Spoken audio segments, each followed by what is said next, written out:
حرمت عليكم الميتة والدم ولحم الخنزير وما أهل لغير الله به والمنخنقة والموقوذة والمتردية والنطيحة وما أكل السبع إلا ما ذكيتم وما ذبح على النصب وأن تستقسموا بالأزلام ذلكم فسق اليوم يئس الذين كفروا من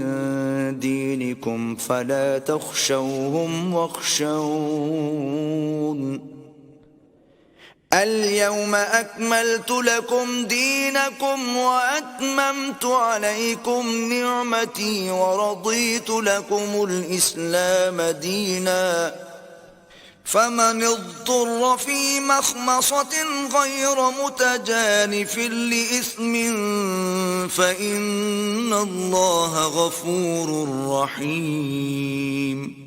تم پر مرا ہوا جانور اور بہتا لہو اور سور کا گوشت اور جس چیز پر اللہ کے سوا کسی اور کا نام پکارا جائے اور جو جانور گلا گھٹ کر مر جائے اور جو چوٹ لگ کر مر جائے اور جو گر کر مر جائے اور جو سینگ لگ کر مر جائے یہ سب حرام ہیں اور وہ جانور بھی جس کو درندے پھاڑ کھائیں مگر جس کو تم مرنے سے پہلے ذبح کر لو اور وہ جانور بھی جو تھان پر ذبح کیا جائے اور یہ بھی کہ پانسوں سے قیمت معلوم کرو یہ سب گناہ کے کام ہیں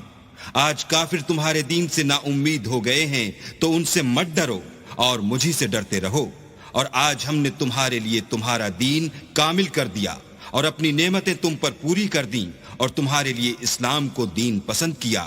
ہاں جو شخص بھوک میں ناچار ہو جائے بشرطے کہ گناہ کی طرف مائل نہ ہو تو اللہ بخشنے والا مہربان ہے يسألونك ماذا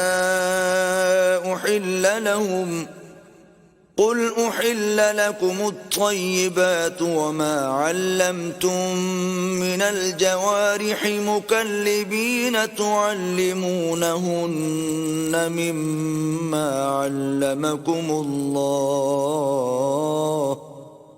فكلوا مما أمسكنا عليكم واذكروا اسم الله عليه واتقوا الله ان اللہ سریع الحساب تم سے پوچھتے ہیں کہ کون کون سی چیزیں ان کے لیے حلال ہیں ان سے کہہ دو کہ سب پاکیزہ چیزیں تم کو حلال ہیں اور وہ شکار بھی حلال ہے جو تمہارے لیے ان شکاری جانوروں نے پکڑا ہو جن کو تم نے سدھا رکھا ہو اور جس طریق سے اللہ نے تمہیں شکار کرنا سکھایا ہے اس طریق سے تم نے ان کو سکھایا ہو تو جو شکار وہ تمہارے لیے پکڑ رکھیں اس کو کھا لیا کرو اور شکاری جانوروں کے چھوڑتے وقت اللہ کا نام لیا کرو اور اللہ سے ڈرتے رہو بے شک اللہ جلد حساب لینے والا ہے